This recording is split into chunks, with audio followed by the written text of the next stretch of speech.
can't go. I can't do. Like seriously. Like here's about to trip you out. Matter of fact, me and Glenn talked about this here. If you ever see me in jeans, I got cowboy boots on. I can't wear jeans.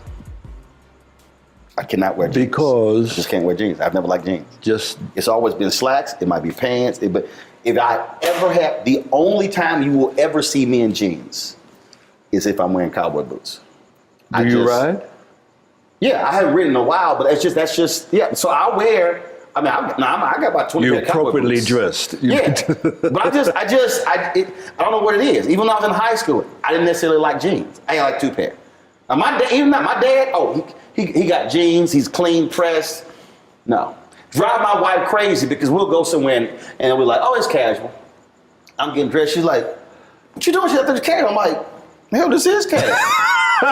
Like, what you talking about? Like, she'll throw some jeans on, her tennis shoes, or some shoes like that, whatever. I can't do that. Can't do it. Cannot do it. I couldn't even wear some shoes like that with some slacks. It would have to be loafers. It would have to be, I can't. You're a very interesting man. Well, but it was a trip because my dad would do this here. We would be sitting in the living room watching TV or something. All of a sudden, he'd be going to the bathroom and he's showering and he'd shaving and everything. And we're like, where he going? And he'd get dressed up. And he'll put on some slacks. He'll put on some shoes, shirt, put his watch on, cologne, leave, come back. Hell, he went grocery shopping. Oh. Whoa. The idea, he wasn't putting no sweats on going. So I saw that. And so we were just, so growing up, yeah, I wore more slacks to school. We don't dress code, but it's just, I'm absolutely comfortable in a suit, slacks, dress shoes. Church would be over on Sunday. We would be cooking in it. We'd be lounging around. My mom like, y'all gonna change clothes? No, we fine. Me and my brother. It's nothing. Yeah. Okay. That's what I'm saying. So the idea of, because see, the thing for me that's about, I love watching old photos of black folks from the 20s, 30s, 40s, who, in the case of, especially the cats in Chicago, who came from down south, they would wear them overalls all weekend, but come Friday night, Saturday night, church on Sunday, they clean. And I love looking at these old photos or videos and black folks dressed to the nines. Not the casual. So it's just something about that. Our sense of style. But you know that was the whole deal. That was the whole deal with Shaft. Yeah, that's Gordon Parks. That's Gordon Parks to the bone. I mean, he is singularly the most elegant man I had the pleasure of knowing. I never got a chance to meet him. Sorry? I never got a chance to meet him. Oh. But everything, I've seen the documentaries and the books, it was all. He wrote a song that, what's his name? The minister who died, Don't Misunderstand. Mm-hmm. Gordon wrote that song. And it's the epitome, encapsulation of the Shaft character. Mm-hmm. But it's all Gordon. Don't misunderstand, you are no concern of mine. But in case you're free sometime and need some time, with me sometime, I can hold your hand. I can't think of his name. O.C. Smith. He sang the song, that was the Shaft 2. Mm-hmm. And I listened to that song, wait a minute. This is Gordon Parks. And and the thing about, again, everything I've read, the documentaries, I mean, it was the style, it was the attitude, and the fact that he believed I could do whatever I want to. So, you know, the sonnets and the operas and the movies and the plays, and he's an artist, he's a photographer, he's a magazine editor, making movies. I mean, we talk about Renaissance man. Yeah, yeah. That was it. That was it. Back then, they didn't have traffic control. And that shot, when I come out of the subway,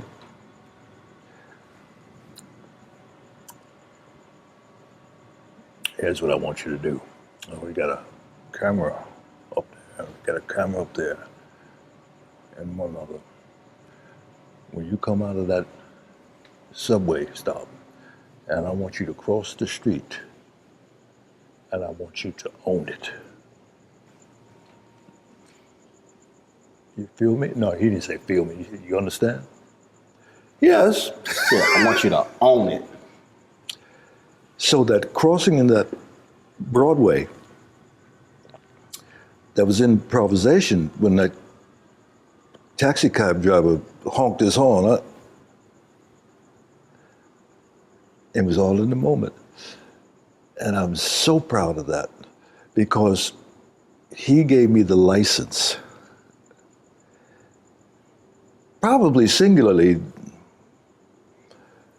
one of the best directors I've ever worked with. And I've worked with a lot. Mm-hmm. This woman who was directed me in Cherish the Day, sister, came very close. Young girl, young woman. She was magical. And she hasn't been in the business that long. Mm. But you remember the special ones. Mm-hmm. And you never forget the a-holes. Had a few of those as well. See, what I love about, first of all, everybody, people talk about black exploitation, and we'll get to that in a second. But what I think Shaft represented, and you playing Shaft, it represented exactly what he said. Own it, meaning bring all of your authentic black manhood and don't apologize for it. Yeah. And I'm not casting any aspersions on either Sidney Poitier's movies or anybody else. But the thing about, as I look at you in that role, I think about Harry Belafonte, as I think about Sidney Poitier, it's I'm gonna bring all of us to this thing. And America, and even a lot of black people are uncomfortable with full, authentic black manhood. That scares a lot of black people. Because because even we get scared. Oh, hold up, that's a little, man, that's a little too much. Give me an example. Oh, I've experienced it. I think when to be an unapologetic black man scares black people because we have been so conditioned. We have been trained and then subconsciously accepted when we walk into the room, we ease into the room. And that if you walk in your fullness, when he said, own it, who this cocky, arrogant person? Yet mediocre white men go to many spaces like, oh, I belong here. And I think that is, and I've experienced where a lot of black people, oh, you a bit much. Well, he not. Oh, but I am. Well, you're going to have to deal with it. And it's a very interesting, I think, and to see it on the big screen, this total badass, clean, women loved him, unapologetic. That, to me, is what it represented. I get what you're saying, and when I look back on it, Gordon's whole persona was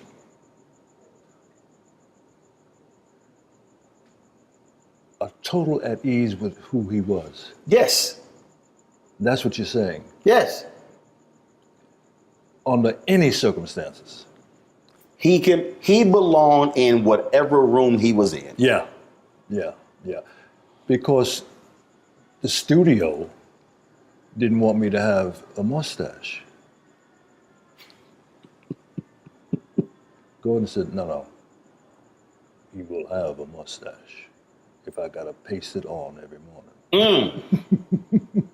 Because for black men. Hello.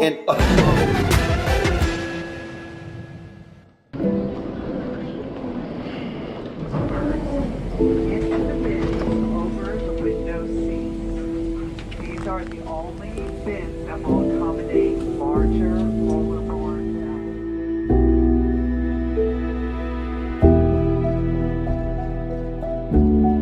They put 10 in here? 10, and you don't come out till you die. And you eat him, you eat 10. Oh my God. So what?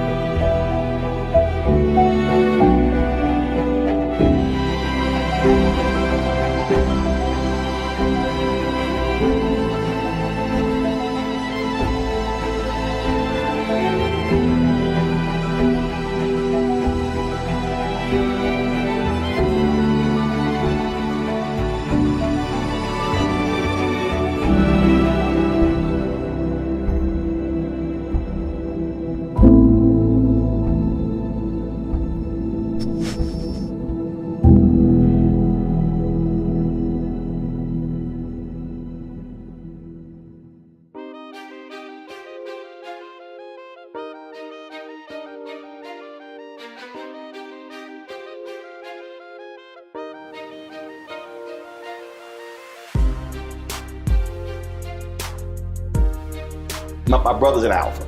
He played spring 87. I played spring 89. So you get to shave all facial hair. I did not come home after I pledged until a mustache grew back. Whoa. Because I can't. Okay, I'm gonna tell you the story off camera. I gotta tell you the story off camera. All right. My dad will get real mad if I tell this story on camera. Okay. But let's just say my dad made it real clear to me and my brother. You better keep a damn mustache. Remind me to tell you the story. You gonna holler. But I've had that conversation with other brothers who I went to college with, and when they went to corporate America, they shaved their beards, shaved their mustaches, and again, it was conforming to a standard that's not who we are. So for him to say no, he gonna have a mustache.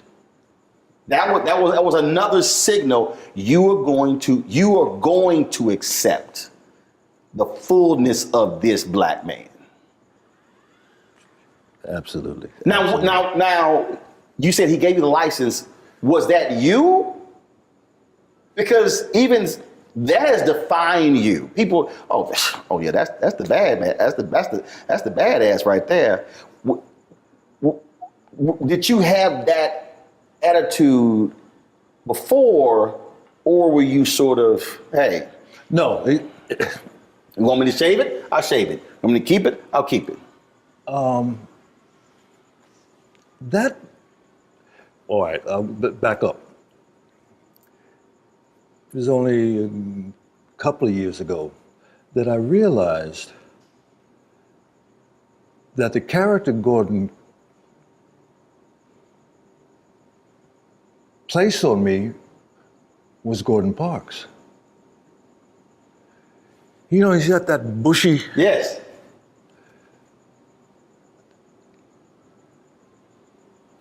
It's hard for me to even separate who he is from that character that was depicted on the screen. His mannerisms, I don't know if you remember, there was a scene where I'm looking for the gang leader, the black gang leader. I'm up in Harlem and I'm knocking on doors and say, have you seen? And he comes out, he did, what's that old actor who always put himself in his movies? It doesn't matter. But he opens the door and got, no, I ain't seen him. He owes me back money.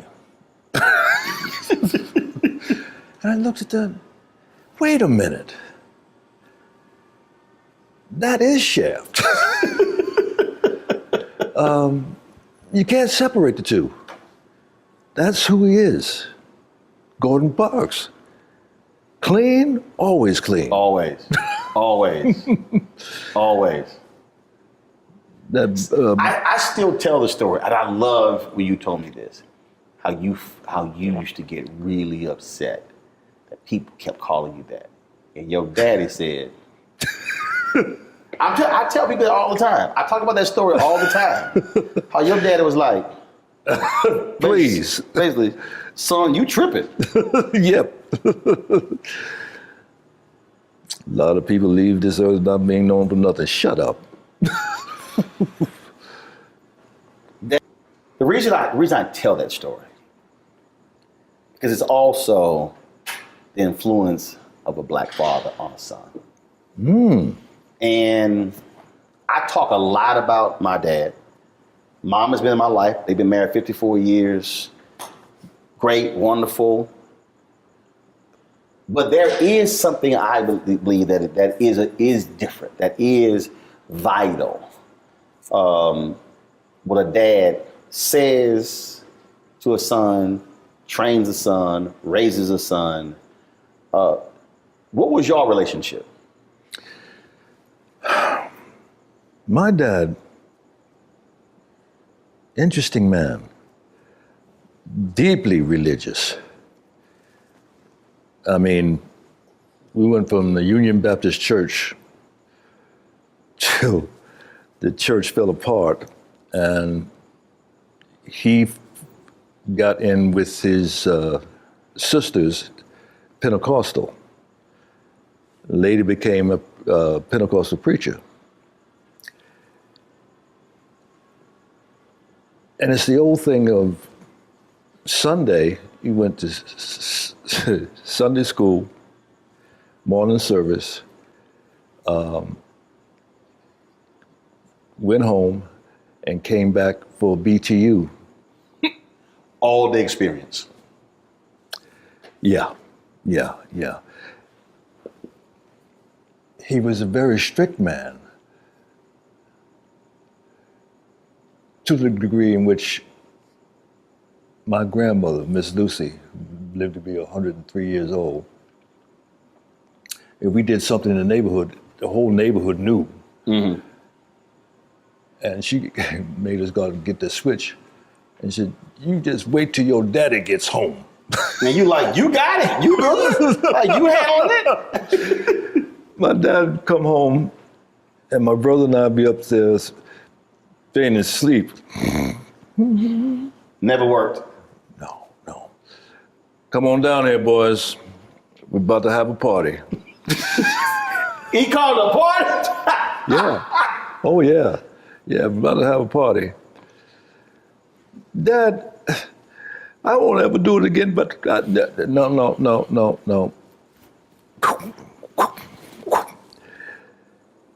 And I look at these kids today, my own kids. Right. Y'all don't know what you're missing. I told my nieces that. I said, y'all couldn't live in the household I grew up in. I said, y'all could not have survived. I said, you would be losing out of your mind. Because they had pushed me a little too far. And when I snapped, I said, y'all have no idea how close I am slapping the shit out of you. My dad,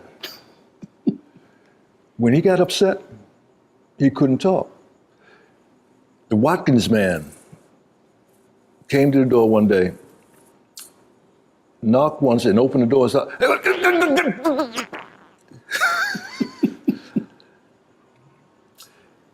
Funny story. Alternate summers, we would go to my dad's home in Thomasville, Georgia, and North Carolina, my mom's home. Dad wanted us to experience going to Florida. Thomasville is only about 20 miles from Tallahassee.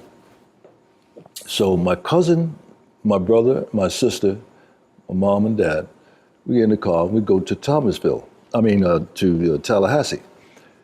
And we pull up at this general store.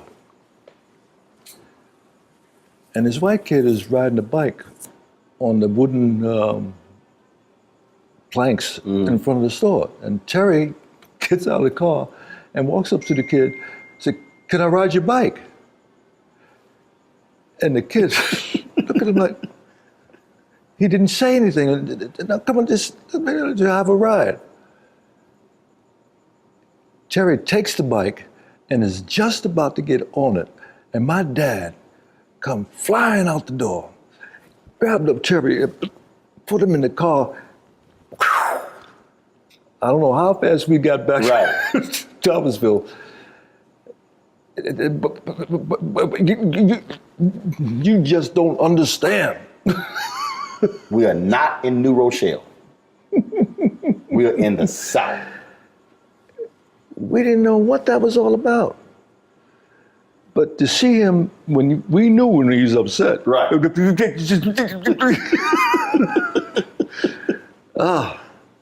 That Watkins man, he never did that again. Weekly, he would come by. Right. You remember Watkins products? I got a few weeks on you, that's why.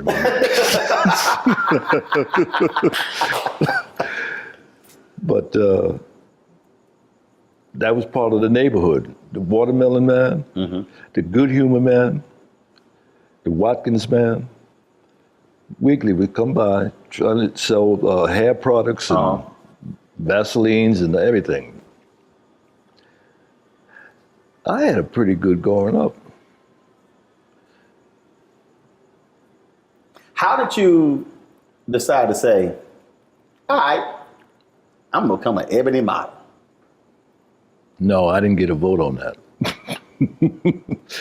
No, I was doing the Ebony Fashion Fair. Right. And Eunice Johnson, Mrs. Johnson, said, would you do an ad for us? And I was doing a little modeling in Manhattan prior to this, very little. And I said, sure. I don't think I ever got paid for that. The Duke product. We were on salary, weekly salary with the Ebony Fashion Fair. 79. We're gonna use you everywhere. How much was it? No, it was 79 cities in 90 days. Right. I don't remember what we were paid weekly, but I was sending that back because I was then married, had 2 children. People don't realize how huge that tour was. Oh, It was a significant fundraiser for many black organizations. absolutely, absolutely. And after the film came out, I'd go doing promos from city to city. Say, oh boy, I know you did Shaft, but I remember you from the Ebony Fashion Fair. Because it was a huge deal. big time.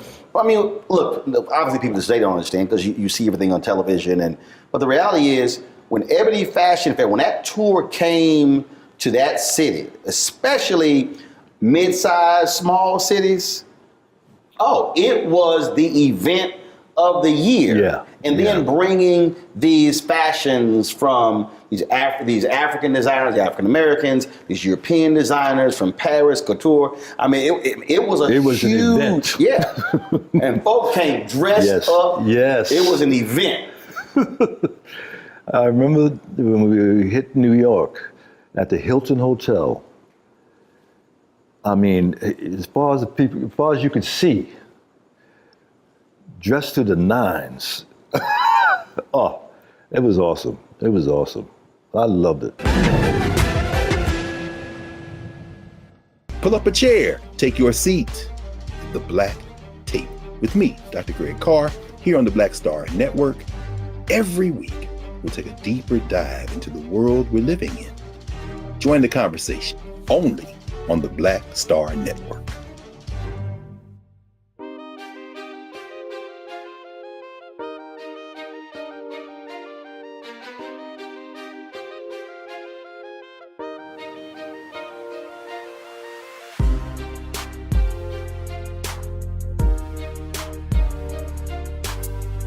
I lied to Mrs. Johnson saying that I'd done runway.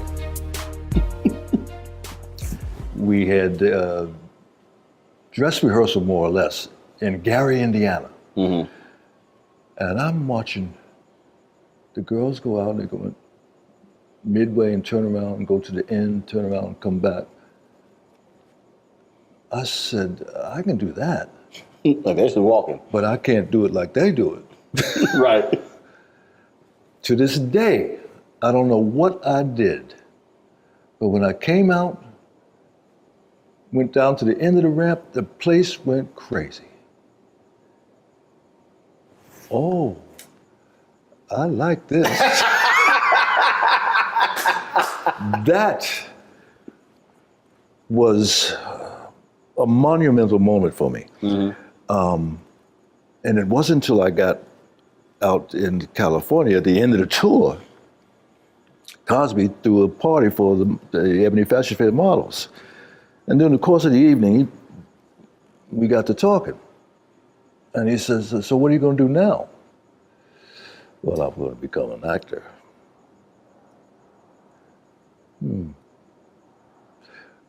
Do yourself a favor. Go back to New York and learn your craft. That's when he was doing I Spy. Mm-hmm. And again, he's on I Spy. He must know something what he's talking about. Just a little bit. A little bit. And I did that. And I went back and joined the NEC. And that was an eye-opener. Negro Ensemble. Yeah.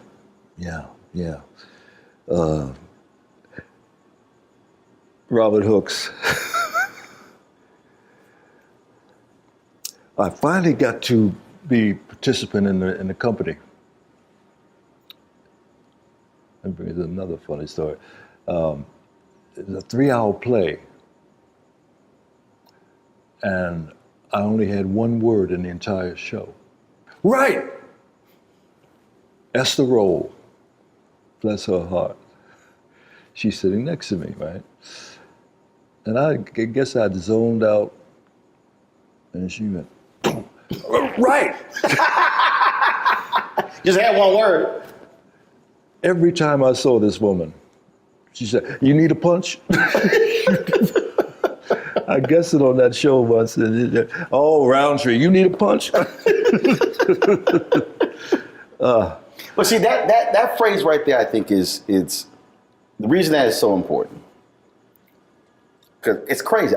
Today, I literally had a conversation with a young woman, journalist.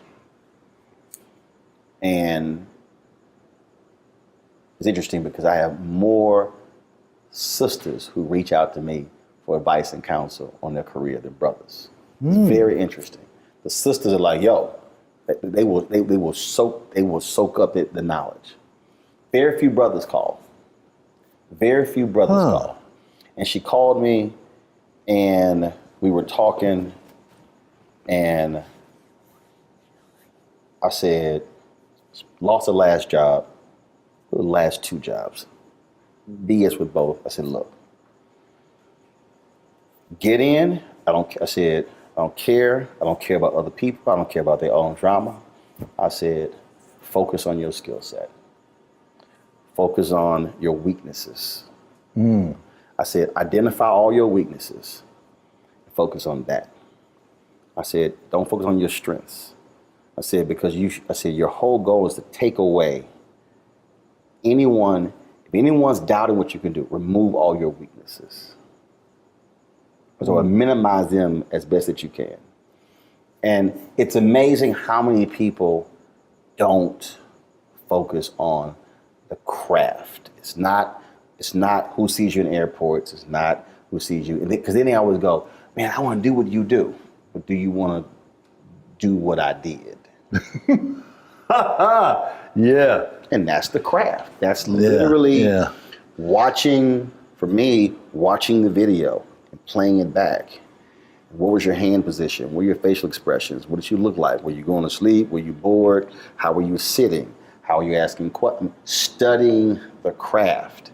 And it's amazing how many people in numerous fields don't really think about that. Seems to me that most people want to jump. Oh. You know, it isn't about the path. It's about the highway. Because the path that's actually what you grab onto when you go into a headwind. That's the thing that I use this example of Bishop T.D. Jakes. I said, if you focus on Bishop T.D. Jakes of the Potter's House and you ignore the Bishop T.D. Jakes who was digging ditches in West Virginia, whose wife they were on food stamps, I said, then you can't understand the Bishop T.D. Jakes at the Potter's House. Lionel Richie said, when B.B. King died, interviewed Lionel Richie said, Lionel, you cannot write the blues in the back seat of a limousine. Whoa. That's the journey. Yes. That's the journey. It's time to be smart. Roland Martin's doing this every day. Thank you, Roland Martin, for always giving voice to the issues. Look for Roland Martin in the whirlwind, to quote Marcus Garvey again. The video looks phenomenal, so I'm really excited to see it on my big screen. Support this man, Black Media. He makes sure that our stories are told. See, this difference between Black Star Network and Black-owned media and something like CNN. I got to defer to the brilliance of Dr. Carr and to the brilliance of the Black Star Network. I am rolling with Roland all the way. Honored to be on a show that you own. A black man owns the show. Folks, Black Star Network is here. I'm real revolutionary right now. Roland was amazing on that. Stay black. I love y'all. I can't commend you enough about this platform that you've created for us to be able to share who we are, what we're doing in the world, and the impact that we're having. Let's be smart. Bring your eyeballs home. You can't be Black-owned media and be scared. You dig?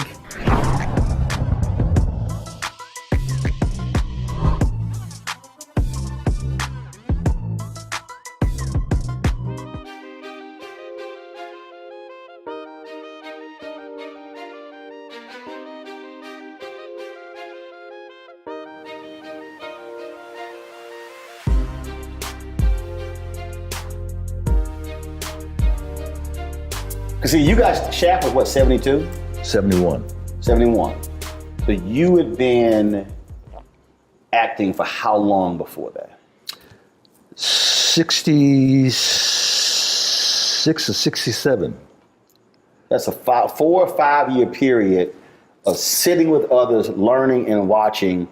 And for the people who don't understand the Negro Ensemble, just explain how crucial that was for Black talent.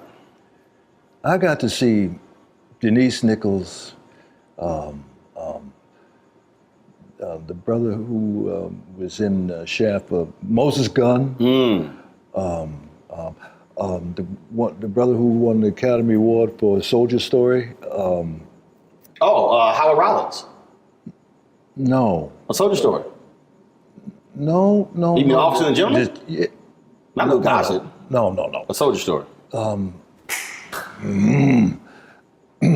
He won it for Soldier Story. He was the sergeant. Oh, he was nominated. Raspy Boys. Yeah, I know. You made me feel better. No, the Raspy Boys. Yes. Because he didn't hit, because he did a whole bunch of, he didn't win the Academy. Adolph Caesar. Because he did, and see, even when you talk about the journey, they had hit, but people didn't realize all of those movies, he did the voiceovers for the trailers. Wow. All of those, a lot of the black movies that hit, he was the voiceover guy. And that's what he did all those years until A Soldier Story hit. Wow. He was toiling. Yeah, and it was so the movie trailers, anytime you watch all them Bruce Lee films and the Kung Fu films and all of those black movies in the 70s, early 80s, it was Adolph Caesar's voice. What a voice he had. Roscoe Lee Brown. Another voice, another great voice. Very erudite. He was. Oh. I did a film with, they used to tour together and do Shakespeare readings. Man, I can't remember. But the two of those voices, you could just visualize them on stage. Roscoe Lee Brown, I loved him to pieces. What a character. What a character.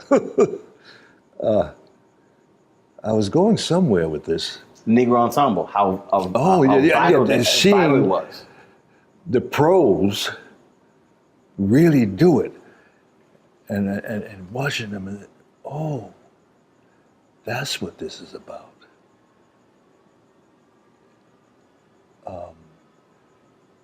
And I finally got into one of the performances, as I said, but I was trying to do modeling at the same time. So doing breaks, I would go do go-sees, what they call go-sees, go to different photographers and show them your portfolio, yada, yada, yada. And I'm sneaking back in one night. Robert Hooks called me, hey, Roundtree, you got to make a decision. Either you want to be an actor or a model, but you can't do both. That's when I started driving a cab in New York. Did that for 2 years. Driving a cab to allow you to be able to make some money, family to pursue this acting thing. Absolutely. I remember I was dropping people off at Sardi's. And I said, one day, I'm going to be dropped off at Sardi's. I'll never forget, I had a fare one night. Woman drove and she asked me. You had a fare one night. Yeah. Those of you who are listening and watching, he did not say, I had an affair one night. F-A-R-E, not A-F-F-A-I-R. See, I pay attention. Let's not get it twisted. I pay attention. And she says, what are you going to do? And I said, I'm going to become an actor. Dissolve come up again after the film had come out. I'm in Manhattan. And I don't know what this meeting was about. Well, she says to me, Richard, you won't remember this, but I was in your cab one night and you told me that you were going to become an actor. She was in marketing for some BBD, Right. Wow, really? And it came true. And that night at Sardi's, this was after Gordon told me that you got the role. I was in the telephone booth on 63rd and 3rd Avenue, across the street from Bloomingdale's. And that's back when you had to call in to see if you got messages. Right. Message was, call Mr. Gordon Parks. So I'll get in the phone booth, I drop my coins in and dial a number. And Gordon picks up the phone. Yes. Mr. Parks, this is Richard Roundtree. Oh, yeah, yes. Well, it looks like you got the role. I didn't know whether I'll go blind. First of all, looks like, did I get it or not? Really? Okay, well, wait. You can't tell anyone because it's the end of the year to get lost in the press. We're going to announce it after the first of the year. Can I tell my parents? Oh, of course.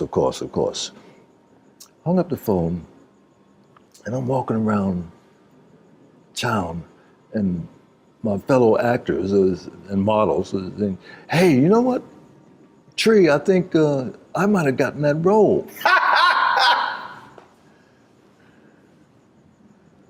You hear this 2 or 3 different times. Right. You're like, did he come? Well, wait a minute. Was I dreaming that? Or then Gordon calls me up. I call Gordon, and he says, we're having the press announcing you are the Shaft. You are Shaft. At Sardi's. Wow. Wow. I get in the limo, when I pull up at Sardi's, oh, Lord.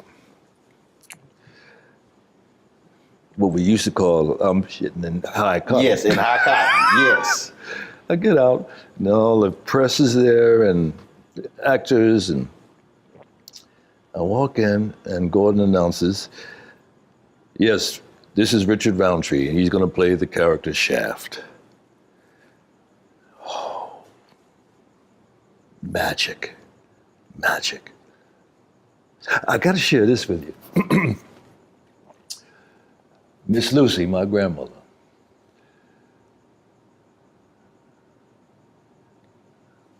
and my dad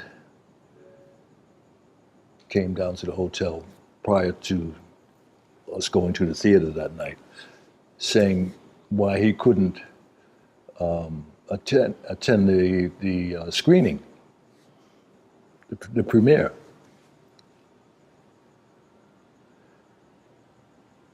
Okay. My grandmother, my mother, and my sister, and I go to this biggest night of my life. Right. Big lights, paparazzi, the whole 9. And we go into the theater. And the lion starts roaring. Film starts. And the first fight scene, my grandmother stood up. Don't you be hitting my boy! The place fell out. Miss Lucy, no, not this movie. Well, You sitting here like, no, I know my grandmother. she's 100% serious. Yeah. She was into it. She was in church. So Dad didn't go? No. Why? Because he's a very religious man. He never drank, never smoked, never cussed, and didn't go to the movies. Wow. Did he ever see the movie? Whoa. I don't think so. I did a film with Tim Reed and Daphne, Once Upon a Time When We Were Colored. Yes, amazing film. Once Upon a Time We Were Colored. Yeah. Roger Ebert said it should have been nominated for the Academy Award. Oh. No, I remember. Oh. I have the DVD. That movie, I told T.D. Jakes about that. No, he was in the audience when I acknowledged the fact that one of the great moments in my life. Let me back up. My dad was out here visiting me one summer, and I sat him down and said, Dad, I want you to see something. And he sat there. And I'm sitting here. And when the film ended, well done. Woo, I still get chills. Roland, that was a moment. First time he ever said anything about what I was doing. I've been all over the world. People. But that moment,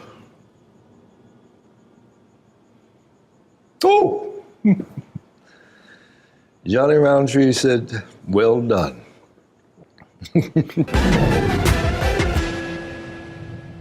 I'm Deborah Owens, America's Wealth Coach, and my new show, Get Wealthy, focuses on the things that your financial advisor and bank isn't telling you, but you absolutely need to know. So watch Get Wealthy on the Black Star Network.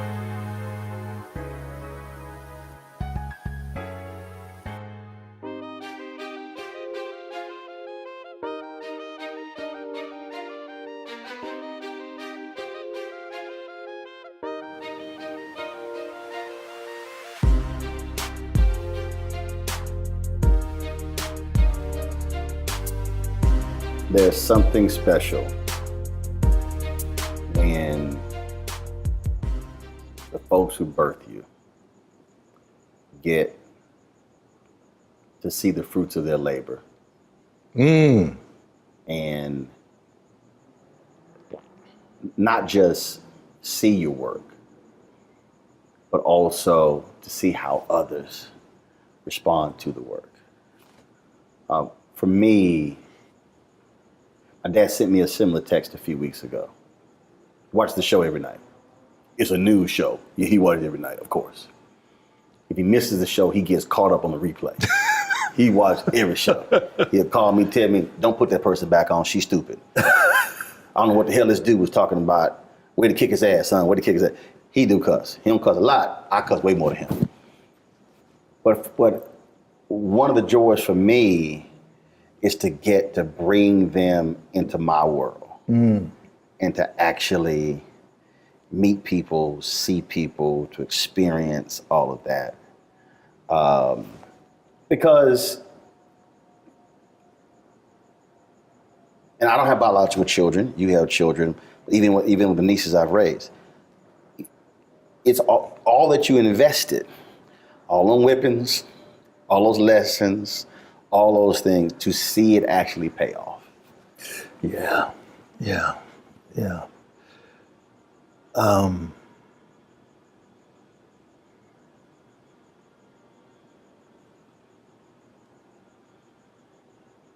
I can't say that I've experienced that with my children.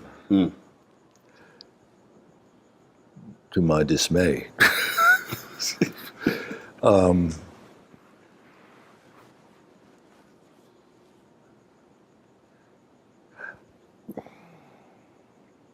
I remember being asked a question. Oba Babatunde was doing a similar type thing that he was trying to put on television. And he asked me, how do you feel about what you do affects your children? And I was stumped.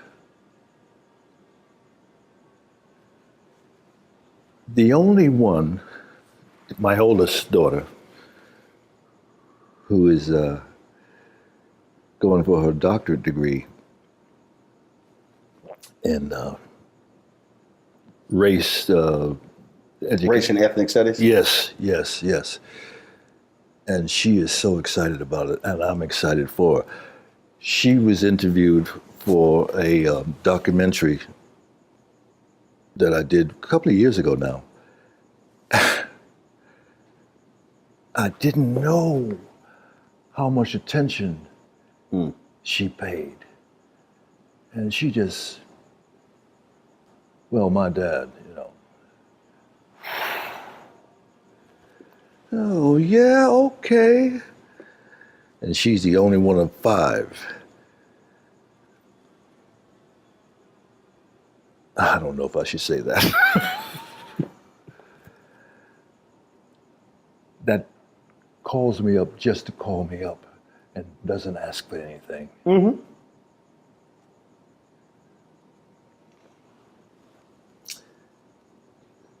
Can you tell I'm a little pissed off? Just a little bit. No, but look, it is a. See, for me, and many others have said that. Talk about that relationship, that experience. So we live 8 blocks from my maternal grandparents.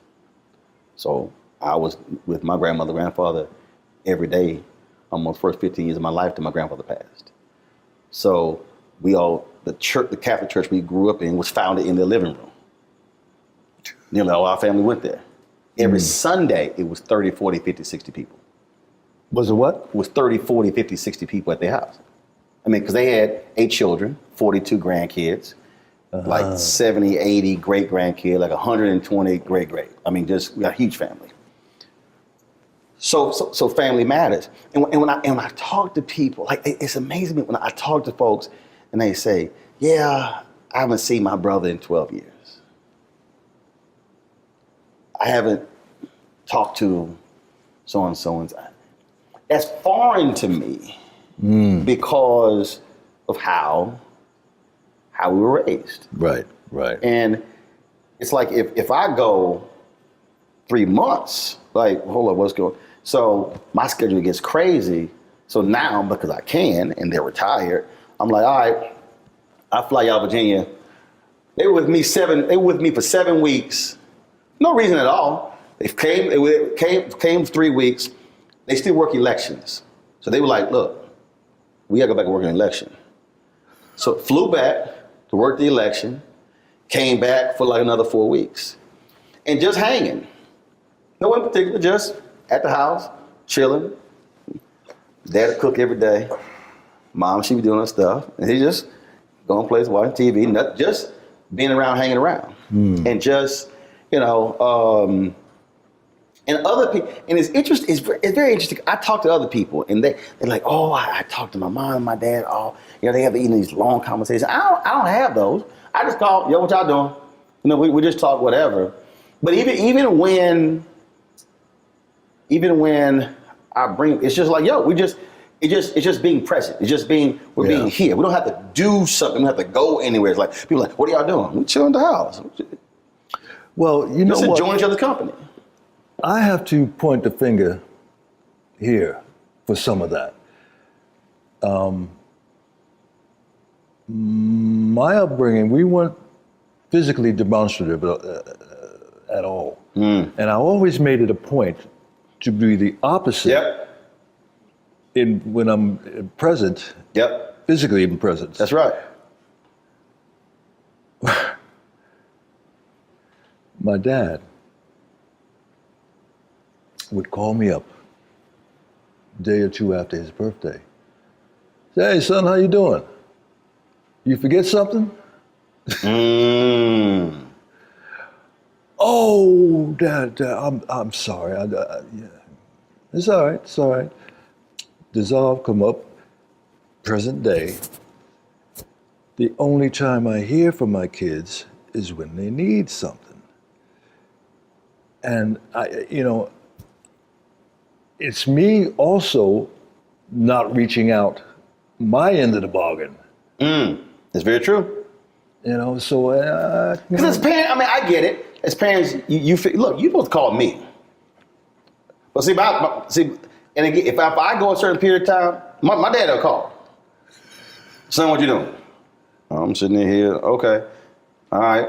How the weather? What you working on? That sort of thing like that. Because I will get busy or whatever. We text a lot. We have a group family chat, and we have a group me on my whole family. We communicate constantly. We funny stories. We went here, posted photos here, and it's great because you're in tune with everybody. So I have 3 sisters, 1 brother, and then I have 9 nieces. 3 nephews. Then my wife's sister has a brother. My wife's sister has a son. So it's 12 kids. So 12 kids plus us 5 plus parents. So we're communicating constantly. So it's not like we have to actually call each other because we're communicating every single day in the group chat. Every single day? Every single day. Yeah. If I pull up his phone right here And I pull up, I'm looking here, oh, perfect example. My sister said something 5 minutes ago. 7 minutes ago. So you sit here, it's our group chat. So we post something, we see a story, we chat. So my wife, some photos, people put some Christmas tree up. My sister. The Christmas tree up already? No, the neighbors did. She's like, people across the street, somebody was at a restaurant, they said some food. Okay, my niece, happy Halloween. This all. So so we use technology to, and then my grandmother and my grandfather, my maternal grandmother and grandfather, that family just created, we were all on a group text. We just created that chat as well. So we are sitting here, because you can't call everybody. I mean, like I said, a huge family, you can, but it's our way of just being able to communicate and talk one another and share with one another. And that way you're keeping up. So like my nephew got engaged, boom, photos are posted on there. We saw it there as well. But that's the thing. And it's interesting because earlier this year, so I had an aunt who passed away, my Aunt Betty, my mom's oldest sister. And I was on the group text. I said, why aren't we getting together like we used to? I said, I understand COVID. And I said, we should not be doing get-togethers at funerals. Should not what? Be doing get-togethers at funerals. I said, because when somebody dies, if you have no memories to discuss because you never got together, shame on those who are here.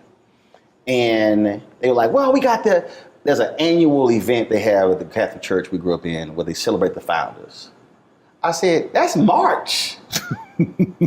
Why? I said, can y'all tell me why we gonna wait 9 months? I said, why are we waiting 9 months to get together? And as I'm saying this, my aunt, the second oldest sister, she dies within 6 weeks. So we go back for the funeral. And so I just told y'all, because at the end, one of my cousins, she died at 50. So we've lost 2 aunts and a cousin in the span of, like 4 months. I said, y'all, don't wait for March. So we're doing a Thanksgiving. I said, y'all, we literally grew up seeing each other every weekend. I have no memory of spending the night at a non-family member's house. I had too many cousins. I literally didn't have friends growing up. Wasn't no room. You invite no friend to the house for dinner. It's 42 cousins. Ain't no room. So, and so I said, y'all, why are we waiting? And I think what COVID has done, I think COVID has taught a lot of people why doing get-togethers are important. Why just, I haven't done it in a while, but when I used to come out to LA, I would do these dinner parties. And it was just, I said, y'all, I can't eat lunch with everybody. I can't eat breakfast or dinner. So let's just do a dinner party. And if you're in town, you're in town, wasn't no dress code. You want to come dress, you want to wear jeans, you want to wear shorts, it don't matter. They were like, well, I said, and it was all by text message. So it was literally, yo, I'll be there next week. We're going to meet at so-and-so's crib. You can make it. And then it'll be 60, 70, 80 people. And I call them. 60, 70, 80 people? Yes. You got to understand, I told you. That ain't nothing for me. We could cook for 60, 70, 80. Because that was an every weekend get together with my family. So that's like, seriously nothing. I had a party at my house and they were like, how many people you invited? I said, man, about 100. They were like, oh my God, 100. I was like, y'all, that ain't a lot of people. You're like, well, how you cook for 100? I was like, easy. Big ass pot of gumbo, big ass pot of crawfish etouffee. I'm like, what's it? Because that's literally how I grew up. But it was the point of fellowship, seeing each other, having fun, for no reason at all. Didn't have to be somebody's birthday or holiday. Richard ain't lying. This is how I would start. It's Tuesday night, school night. And again, we live 8 streets down from my grandparents. Somebody might drop by my grandparents' house, see them. And they come by our house. All right, come in. And the phone ring. Hey, what y'all doing? Oh, we're just sitting there talking to Lurdy, my aunt's, my mama's sister who just passed. Oh, really? Okay. What y'all, I'm gonna swing on by. All right, so they come on by. Then all of a sudden, they might call somebody. Yeah, I'm about to swing by Uncle Reginald and Auntie Melda's house. Oh, really? What y'all do? Oh. Well, Wow. next thing you know, 8 people, 12 people, it's 15 people. Then, well, hell, we hungry. So, mama go cook something. Dad might be behind the bar playing music. We got school the next day. Man, this thing done turned into a family get-together. It's 20, 25 people on a Tuesday night. And we sitting here laughing, they drinking, eating, we do all this sort of stuff. Folks might break some cards out, whatever. And it turned to an impromptu, whatever, no reason get-together.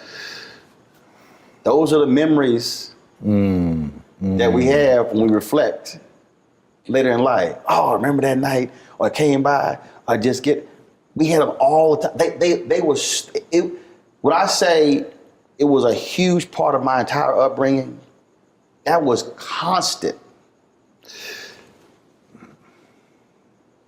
The only time we had people at the house was on Sunday between services. The preacher, Reverend Hooper. Woo! Reverend Hooper. Did he get to sit at the head of the table? No. That was Daddy. Yeah. Yeah. And the bad part about it, with either my dad or Reverend Hooper would say blessing. And we looking at the food. And you like, I should have eaten a snack before this prayer. Yes. Oh, that went on. And we'd have my cousins there because my dad was pretty much the father to my 3 cousins. Mm-hmm. They call him Dad, as a matter of fact. That was the only time I could point to that even smacks at what you're talking about. It was, so for us every Sunday, it's my grandparents' house. It was so many of us, man, we would, summertime, my grandfather used to coach his sons and all the boys in the neighborhood to play baseball. So we had family softball games. I'm talking about, we bring out the whole family play. We would go to the park, because we had that many family members. We could field 3 teams. It's 9 on 9 again. Where would the visiting team sit? No, I'm telling you, it wasn't no room. So we had enough players and fans. Wow. We had players, fans, and umpires. We could outfit the whole joint. Everybody would bring their bats, their gloves. I'm telling you, the whole family. That was my childhood. I'm telling you, I cannot give you a memory of going and hanging with another family. No, we were always together.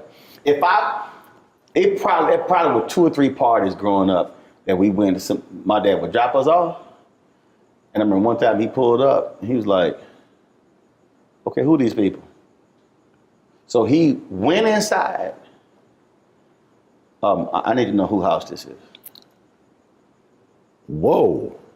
Who y'all gonna be here? Cause his whole deal, he saw folk outside and they were drinking, he was like, yeah, come on, we all getting down. I'm telling you, I know, it was like, okay, so y'all the adults, okay, this your house? Y'all gonna be here the whole time? Okay, I just wanna make sure that they're gonna be adults here who are, and me and my brother like, oh, no, wow. Seriously, bro? He's like, okay, I'll be back at 11:30. Bro, wow. Be that look. Oh, that was probably I had a couple things. I mean, you grow up, you know, I'm just gonna leave him alone because him crazy. Like just going, some people want to try their daddy. Mm-hmm. Nah, We weren't gonna go there. We gonna go there. Hi, I'm Dr. Jackie Hood Martin, and I have a question for you. Ever feel as if your life is teetering and the weight and pressure of the world is consistently on your shoulders? Well, let me tell you, living a balanced life isn't easy. Join me each Tuesday on Black Star Network for A Balanced Life with Dr. Jackie. We'll laugh together, cry together, pull ourselves together, and cheer each other on. So join me for new shows each Tuesday on Black Star Network, A Balanced Life with Dr. Jackie.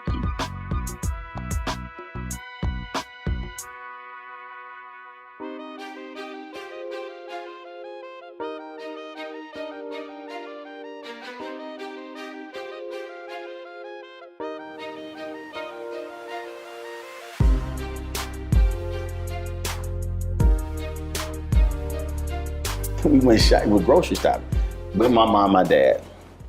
And it was a Walgreens next door. So I was coming back, I hear these two white men say, let's go get that nigga. Said what? Let's go get that nigga. And I hear it very clearly. I was like, oh shit. I run to the store. So I run to the store. I tell my dad's like, let's go.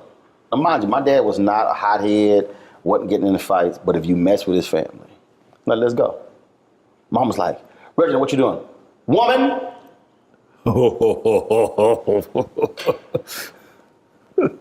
We ain't having this conversation. Look at me. Let's go. I'm looking at him like, where the hell we going? Like, I'm not trying. We walk out the grocery store. It was a Kroger. Hanging right, going to the Walgreens, going up the aisle. That them? No, they ain't them. Next, is that them? No, that's them. Walk straight up. Excuse me. Tell them what you just told me. I'm like, and then I tell a story. No, sir, no. We we're not talking about your son. No, we were just, that was another guy we speak. He was like, so you two had nothing to say to my son. I'm just checking. Yeah, have a good day. That's when I was like, this Negro crazy. I am not going to be trying him at any point. That's straight up what happened. Richard is not the craziest thing. We went to go visit my grandmother from Kansas City. And my grandmother left when he was a child, when he was a newborn, because she was being physically abused by his dad. So my dad was born in 1947. He did not meet his mother until 1980. And he was looking for her his whole life. Finally found her. Very emotional when she called. So she first came to visit. So high school seniors, this is 1987. So 86, this is November 86. So we're going to Kansas City. And I worked at Steak and Ale, only to make enough money to buy my class ring, my high school class ring. So I told them I can't work Thanksgiving. Like, well, you got to work. I said, look, we got a family trip. My dad's like, damn that job. He said, Steak and Ale, that's slave in hell. You are not staying home. Because first of all, he like, you ain't staying home and we gone. You come to I'm going to Kansas City. So I came back with no job. They said, you fired. All right. So I go and get my check. It's like, look, we busy tonight. We ain't got time to get your check. I come outside, I was like, now I know what's about to happen. I was like, I knock on the window. They ain't giving me their check. Cars running. Shit. Car, window up. He got his boots on, and he got his jeans on, and he got his cowboy hat. Man, we walk in there. We walk up to the, you the manager? No. I'm just the hostess. You want the manager? I go get the manager. He's like, go get the manager. Dang. So, manager comes up. He comes up like bouncing. So how can I help you? He got his hat. He's twisting it slowly with the brim. I understand. Y'all not gonna give my son his check.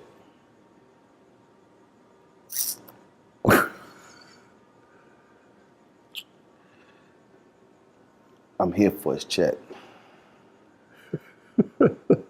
And he stops and he's holding it. And this is how he's looking at him. Guy's like, I'll be right back. So he runs into the office, gets the check. He comes out, sir, here you go. He goes,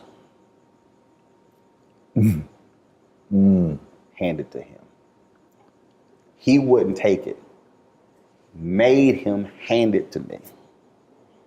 I was like, thank you. Walked out. He's a bad man. He's a bad man. I'm gonna give you one more, Rich. I'm telling you. I had a flashback. Go to Popeyes. The manager, this dude, was rude as hell to my mama. Rude. My mama came home and talked like that. And then we could have bought stock in Popeyes, the amount of money we spent at that Popeyes. My dad was like, he did what? So the next day, my dad got dressed and went to that Popeyes and walked in. He was like, you the manager? Yesterday, my wife came in here and bought some food, sat down, and ate that 3-piece in an hour. Staring at homeboy the whole time. I told you he crazy. Whoa. I said, I'm gonna leave that Negro alone. I'm gonna leave that one alone. Bad man. Yeah. Yeah. That's what I grew up. Just the look in your eyes when you, damn. Woo. How you think I felt like, yeah, we ain't messing with him. We could joke with my mama. We be playing and stuff. We be having fun joking with my mama. We could play with my dad for about 15 minutes. He like, all right, we through playing. Oh shit, all right, guess we gonna go ahead and play with mama. Yes, sir. We done with him. Yes, bro. sir. That was, dude, it is, that's why I'm saying it is something different, which is why for me, raising my nieces, that's so important. That figure, that male figure, what they represent, what they give to you, what they invest in you, is so important. Yeah. It's so important. That's what I'm missing. I'm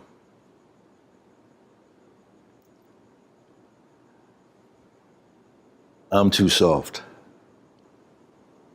That's the bottom line. If that happened to I'm gonna get a call. And it ain't gonna go well. You can't call? You said your dad 2 days afterwards. Nah. Birthday's at 12:01. If my ass does not call between 12:01 a.m. and 11:59 p.m., there will not be waiting 24, 48 hours. You gonna hear. Matter of fact, I'm here a week before. You coming home? Wow. Oh yeah. Because his mother left when he was newborn. Dad was murdered when he was 9 by his second wife. So family is huge for my dad. And so then with my mother, all the family being all around, family is huge for us. It's huge. It's huge. And nothing gets in the way. And that all emanates from him. Both of them. But really for him, because of what he didn't have. Yeah. I totally get that. And so for my mom, absolutely, her brothers, her sisters, and then because we didn't spend a lot of time around my dad's brothers and sisters. Nearly our entire life was all around my mom's brothers and sisters. My grandmother had a catering business. I was 7 years old. I was 7, we were catering weddings, all this stuff. So we spent so much time around them. It was, but it's just, but just the value of what that means. The power of family. And it's never too late. See, you said they don't call. Don't matter what happened before. Seriously. If I'm you, the moment this interview is over, I'm going to call one, I'm going to say, call the other on the three-way. And you call the other on the three-way. I don't give any excuses. We'll force it to happen. No, we getting together. Oh, I ain't got no money. You ain't got to pay. But you getting together with family. Because time is finite. They got kids? Yeah, I've got 2 grands from my younger of the first marriage. How often you see them? I haven't seen my grandkids. Well, one came out here last year before the pandemic. Right. And I haven't seen my youngest daughter, and she lives in Venice. Oh, hell no. You got an address? No. See? I'll be at the house. I would. Oh, I don't question. I'm not questioning. I'll be like, yo, you got her address? Text it to me. Then I'll show up at the house. Hey, girl. It's a whole different deal. You know how the cousin got mad at me? Because she's like, you slapped your mama on the butt? I'm like, yeah. I come home like, what up, woman? You got to be lying. No, I do. Oh, my goodness. No, I am straight up. Because guess what? I saw my grandfather slap my grandma on the butt. I saw my dad slap my mom on the butt. I do the exact same thing to my wife. I come home, hey, woman.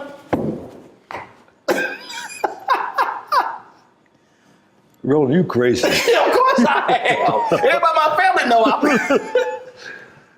It's all love. If I didn't do that, she probably think I'm sick. She's like, boy, you crazy. I'll give her a noogie. I haven't heard that word yet. I do. So my mom's short. I'm like, come here, woman. Oh, yeah. You come to my family gathering, you can be like, I see this whole family. Because we absolutely enjoy being around each other. Yeah. Even when people act stupid. Even when people act stupid, we do that. It's such a difference. There's 2 sides of my family. My mother's side, crazy. My dad's side, they're all preachers. Right. Very religious. But I enjoyed being around my mother's family. I mean, because y'all had fun. Johnny B. He claimed, I don't know if it's true or not, that he played guitar with Basie back in the day. Mm-hmm. They're all World War II veterans. My Uncle Elmo, Johnny B. And my grandmother had 10 children. She outlived all but 1.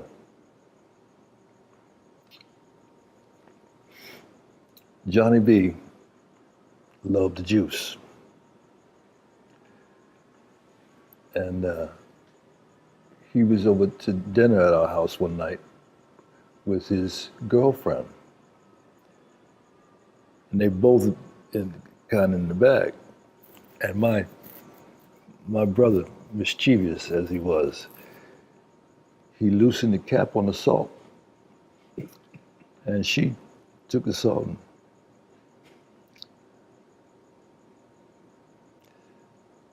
and Johnny B, that's the way he laughed. Oh, I forgot to add that she was a big woman. Tree, you know why I love her? Because there's so much of her.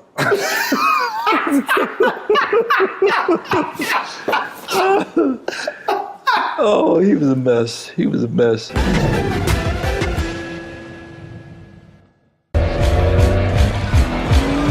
all impacted by the culture, whether we know it or not. Politics, music, and entertainment is a huge part of our lives, and we're going to talk about it every day, right here on The Culture, with me, Faraji Muhammad, only on the Black Star Network.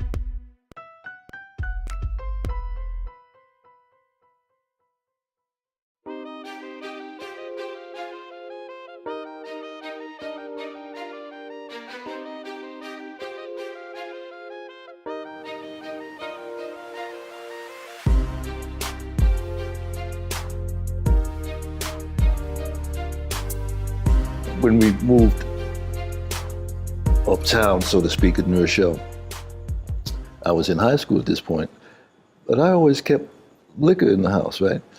And Johnny B coming over and said, hey, give me some money and let me buy a drink. I said, yeah, help yourself.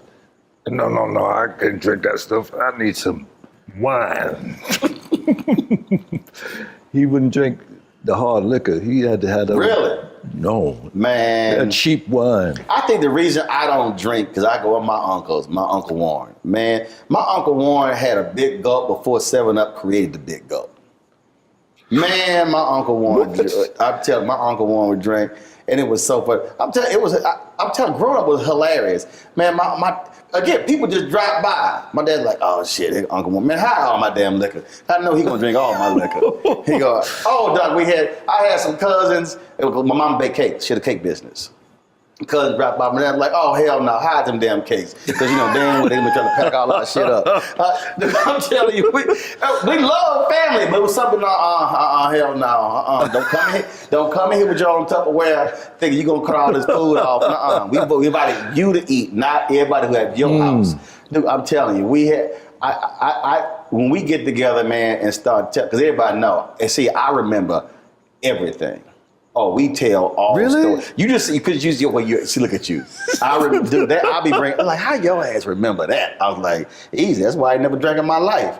I said, ain't nothing affected my brain cells. You don't drink at all? Never have. Really? Never have. There's a picture of me in my first communion where we had to take the communion and drink the wine, and I turned this way, and the look at my face was like, this is some bullshit. The photo, if you see that photo, you be like, yeah, you were pissed. I hate it. Yeah, I've never drank in my life. Never. So they use actual wine? Yeah. Yeah, I was ticked. I've never desired. My dad tried to give me some non-alcoholic beer. I said no. I was like, nah. Him and my brother, they sit there, get the glasses, they drink. I'm like, y'all, look, people give me so much liquor. Man, my dad loves to visit. He come in, he like, oh, you got the good stuff. And I got like bottles of champagne. I got, he and my mama love visiting. They be drinking champagne every day. Because people give me so much. I don't know why people give me alcohol. I'm like, give me some Pro V1s. Okay, I play golf. I can't do a damn thing with this alcohol. Oh, my dad, my brother love people handing me alcohol. Because it goes right to them. I don't do nothing with it. I don't do nothing with it. See, I can sit and talk to you, Richard, all day. I'm talking about this crap. I got to ask you this question here. We had the grape juice. I mean, not grape juice. Yeah, grape juice. Right. No, the dead wine. Dead wine. No. Catholics believe in alcohol. When they say Jesus drank from the cup, pass me the wine. I was an altar boy. I had to fill up the shallot. There was wine in there. They would keep it in the refrigerator in the priest's house. We had to go get it out of the refrigerator, put it in the cup. Yeah, that was real wine. Yeah, no grape juice. No, it didn't exist. Didn't exist. I'm gonna ask you two questions. Who would you really love to do something with today, a project? Somebody you haven't worked with, who would you love to do something with?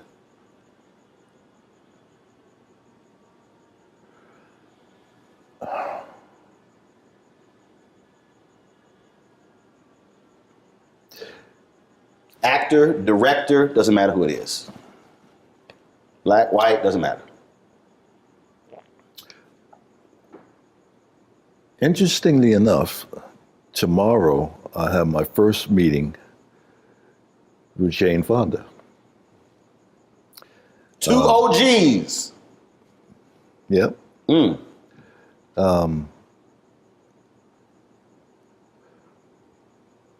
But looking back,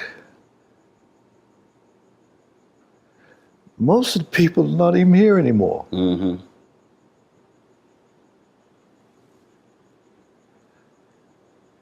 I would love, or Denise Nichols, I would love to do something with.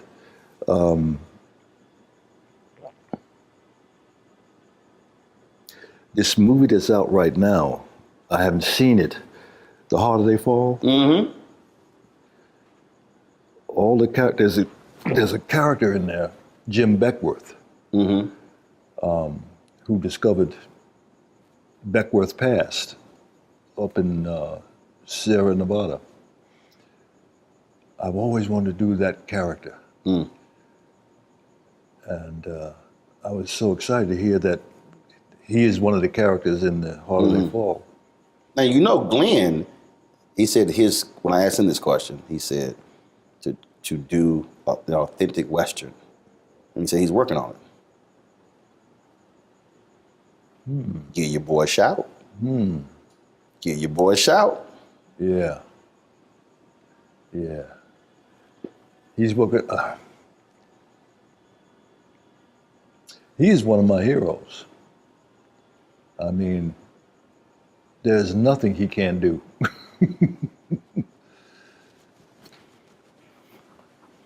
Last question.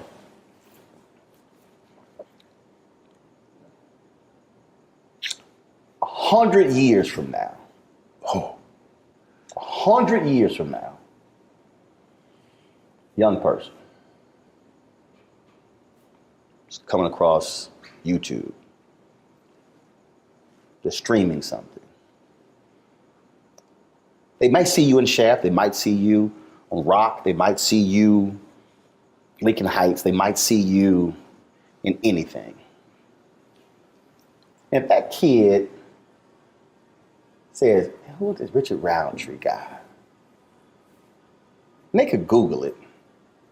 But that's really somebody else saying something. What do you want that kid, because they will come across your work 100 years from now. What do you want that person to know who Richard Roundtree was?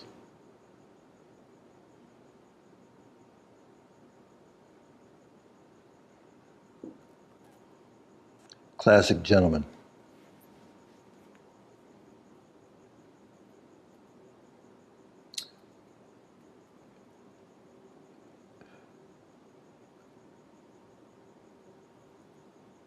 The people that I most admire have those two attributes: class and an excellent gentleman.